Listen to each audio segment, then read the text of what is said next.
everyone. Good afternoon. Hope everybody is good. Everybody is enjoying at home. I hope you have seen my last video. In that we started chapter number 4. Let's have some fun. In this lecture, we are going to continue with the same chapter. Before I start with the chapter, I want everybody to take out their books. Chapter number 4. Let's have some fun. Page number 18. Yesterday we did till games played in a school. Till that paragraph we have already completed. So today we are going to start with games played after school.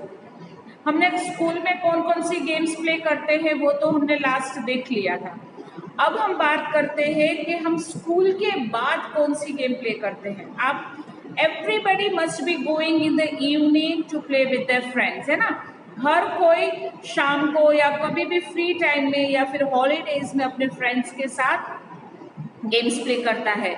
आप भी करते हो और आपके जब parents छोटे थे तब वो भी करते थे, मैं भी करती थी. पता है मुझे तो इवनिंग में स्कूल से मतलब स्कूल ख़त्म होने के बाद जब मैं घर जाती थी, यूनिफॉर्म चेंज करती थी, फ्रेश होती थी और तुरंत अपने फ्रेंड्स के साथ खेलने चली जाती थी. और बहुत सारी गेम्स होती है जो हम हमेशा खेलते थे. तो यहाँ भी बताया है कि जागृति अभय कौन कौन सी गेम्स खेलते हैं और साथ में मुझे ये भी जानना है कि आप कौन सी अपने फ्रेंड्स के साथ आफ्टर द स्कूल कौन कौन सी गेम्स प्ले करते हो. So shall we begin with the chapter. चलो everyone. Games played after school. Jagriti, Abhay and their friends go to their neighborhood park to play every day after they finish their homework. जागृति, उसका brother अभय और उसके friends उनके घर neighbourhood park मतलब जो हमारे घर के पास जो पार्क होता है वहाँ पे एवरी डे खेलने जाते थे. अपना होमवर्क कंप्लीट करते थे, अपना सारा वर्क कंप्लीट करके वो सारे फ्रेंड्स पार्क में प्ले करने के लिए जाते थे.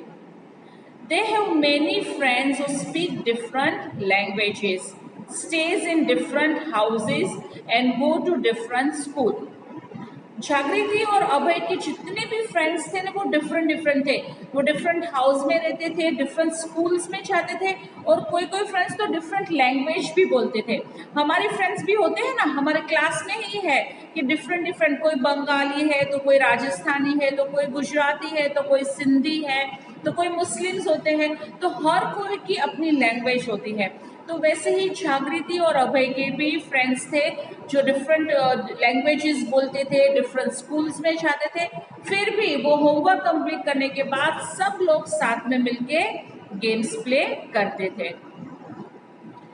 In their neighborhood park, all boys and girls play many games together, such as pitto, hide and seek, lock and keys and some other games that they play in school. बहुत सारी different games वो लोग खेलते हैं. पित्तो पता है क्या होता है? वो स्टोन्स होते हैं, एक के ऊपर एक रखते हैं, फिर उसको बॉल से मारते हैं, वो स्टोन्स गिरा देते हैं, है ना. फिर जब वो सामने वाली टीम हमें बॉल से मारने की कोशिश करती है और हमें 1 बाय 1 सारे स्टोन्स के एक के ऊपर एक वापस रखना होता है, इसको हम पिट्ठो कहते हैं. हाइड एंड सीक जिसको हम कहते हैं छुपा छुपी, okay. And lock and keys जिसको हम पकड़ के स्टॉप कर देते हैं और फिर दूसरा के उसको रिलीज करवा जाता है. और उसके साथ साथ बहुत सारी डिफरेंट गेम्स. उसके बाद जो गर्ल्स होती है वो अपने टॉयज से, अपनी गुड़िया से खेलती है, उनकी शादी करवाती है, किचन खेलती है, सारे छोटे सारे यूटेंसिल्स में खाना बनाती है. बहुत सारी डिफरेंट गेम्स होती है जो अपने फ्रेंड्स के साथ खेलते हैं. उसके बाद मैं जब छोटी थी ना तो हम चोर पुलिस बहुत खेलते थे. हम 2 ग्रुप बनाते थे, एक ग्रुप चोर होता था, एक ग्रुप पुलिस होता था. फिर पुलिस चोर को पकड़ने जाती थी. ऐसे डिफरेंट बहुत सारी गेम्स है जो हम अपने फ्रेंड्स के साथ खेलते हैं. तो मुझे आप भी बताओ कि आप भी अपने फ्रेंड्स के साथ कौन सी डिफरेंट गेम्स खेलते हो. और आप अपने पेरेंट्स से भी पूछो कि जब वो छोटे थे तब वो कौन सी गेम्स अपने फ्रेंड्स के साथ खेलते थे. Ask your grandparents if boys and girls played together when they were young. If not, why it was so. आपको अपने ग्रैंड पेरेंट्स से भी पूछना है कि जब वो छोटे थे क्या वो खेलने जाते थे साथ साथ में। आज तो क्या होता है पता है, हम बॉयज गर्ल्स साथ में मिलके सब गेम्स प्ले करते थे, लेकिन पुराने जमाने में जब हमारे ग्रैंड पेरेंट्स छोटे थे ना, तब की फैमिली बहुत कंजर्वेटिव थी। कंजर्वेटिव मतलब वो बॉयज और गर्ल्स को साथ में गेम्स प्ले नहीं करने देते थे। तो आप अपने ग्रैंड पेरेंट्स से भी पूछो कि क्या जब वो खेलने जाते थे तो उनके जो फ्रेंड्स थे उसमें बॉयज गर्ल्स सब थे या नहीं थे, और नहीं थे तो क्यों नहीं थे, वो लोग साथ में क्यों नहीं खेलते थे। फिर आप उसका आंसर मुझे कमेंट्स में ज़रूर बताना। और आप भी कौन सी गेम्स प्ले करते हो, आपके पेरेंट्स कौन सी गेम्स प्ले करते थे, मुझे सारी बात बताना है। आई होप आपको समझ में आ रहा है जो भी मैं आपको एक्सप्लेन कर रही हूँ। Okay, should I move ahead? चलो, rules to be followed while playing. कोई भी गेम हो, अगर हम अब घर में फ्रेंड्स के साथ खेलते हैं या फिर स्कूल में फ्रेंड्स के साथ खेलते हैं या फिर स्टेट लेवल में कि या कहीं पर खेलने जाते हैं, हर एक गेम्स के रूल्स होते हैं जिसके हमें फॉलो करने होते हैं। Without following the rules we can not play games fairly. हम अच्छी तरह से फेयरली गेम्स को प्ले नहीं कर सकते हैं। चलो, let's begin with the paragraph. Each game has a set of rules that should be followed while playing the game. Rules help to ensure that there is no confusion and every player plays fair. कोई भी game हो, या फिर वो cricket हो, football हो, table tennis हो, chess हो, इंडोर गेम्स हो या आउटडोर गेम्स हो, कोई भी गेम होती है बेटा, उनके डिफरेंट डिफरेंट रूल्स होते हैं। और कोई भी गेम्स हम जब प्ले करते हैं तभी हमें वो रूल्स फॉलो करना बहुत ही इम्पॉर्टेंट होता है। अगर हम रूल्स फॉलो करते हैं दैट मीन्स किसी को भी इस बात की कंफ्यूजन नहीं रहती और सब लोग अपना गेम फेयरली प्ले कर सकते हैं। There are umpires and referees who ensures that the rules are followed strictly and everyone plays a fair game without cheating.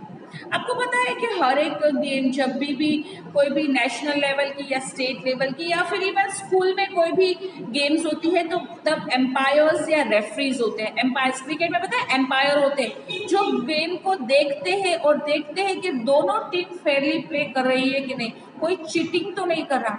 उसी तरह से बॉक्सिंग होती है या फिर टेनिस होता है या एक्सवाइजेड कोई भी गेम्स होती है उसके एम्पायर्स या रेफरीज होते हैं जो किसी भी टीम से बायस नहीं होते। बायस है ना, मतलब किसी के टीम्स की फेयर में नहीं बोलते हैं, वो सच्चा सही निर्णय लेते हैं और वो बताते हैं कि जो भी गेम्स हो रही है वो फेयरली प्ले हो रही है कि नहीं।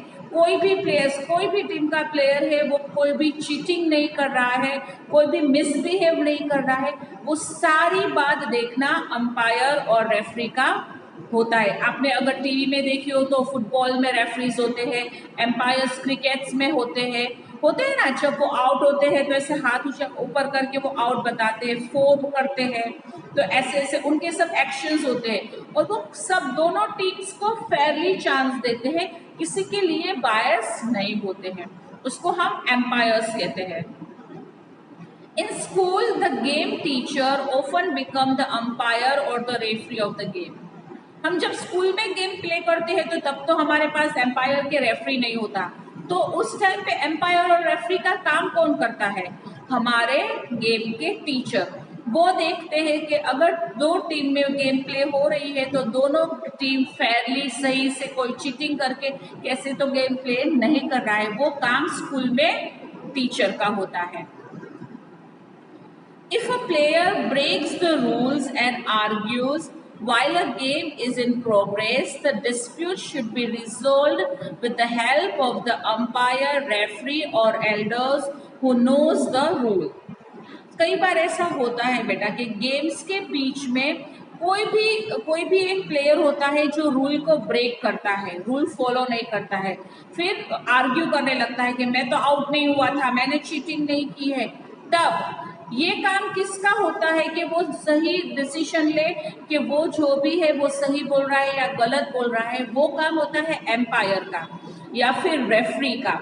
अगर हमारे पास एम्पायर और रेफरी नहीं है तो जो भी एल्डर पर्सन है जो जिसको वो गेम के बारे में सारे रूल्स पता हो उसको डिसीजन लेना चाहिए कि वो जो भी है वो ब्रेक कर रहा है कि नहीं, वो चीटिंग कर रहा है कि नहीं, वो देखना उनका काम बन जाता है। और वो राइट डिसीजन भी उनको लेना चाहिए कि कोई भी चीटिंग गेम में अलाउड ना हो। We should not fight or use abusive language while playing. जब भी हम प्ले करते हैं हमें फेयर प्ले करना है, हमें कभी भी चीटिंग नहीं करनी है और सामने वाली टीम से फाइट भी नहीं करना है और अब्यूजिव लैंग्वेज भी यूज नहीं करनी है। अब्यूजिव लैंग्वेज मतलब गंदी लैंग्वेज, जैसे कि गंदी गाली दे दी या गंदे वर्ड्स किसी के लिए बोल दिए, नहीं। कई बार ऐसा होता है कि गेम्स में हम गुस्सा हो जाते हैं, ओवर रिएक्ट करने लगते हैं, तो हम गंदी गंदी बात दूसरे को बोलने लगते हैं, उसके साथ फाइट स्टार्ट कर देते हैं, नहीं। अगर हम गेम प्ले कर रहे हैं तो हम फेयरली प्ले करना चाहिए, फिर हम जीते या हारे कुछ भी हो लेकिन हमारी गेम हमेशा फेयर होनी चाहिए। We should always play with sportsman spirit and remember that winning or losing is a part of the game. Sportsman spirit से खेलना है कि जो भी होगा देखा जाएगा, अगर हार जाएंगे तो भी देखा जाएगा और जीत जाएंगे तो हम सेलिब्रेट करेंगे, लेकिन जो भी करेंगे वो स्पोर्ट्समैन स्पिरिट से करेंगे। कोई भी चीटिंग, कोई भी रूल ब्रेक करके हम गेम्स प्ले नहीं कर देंगे।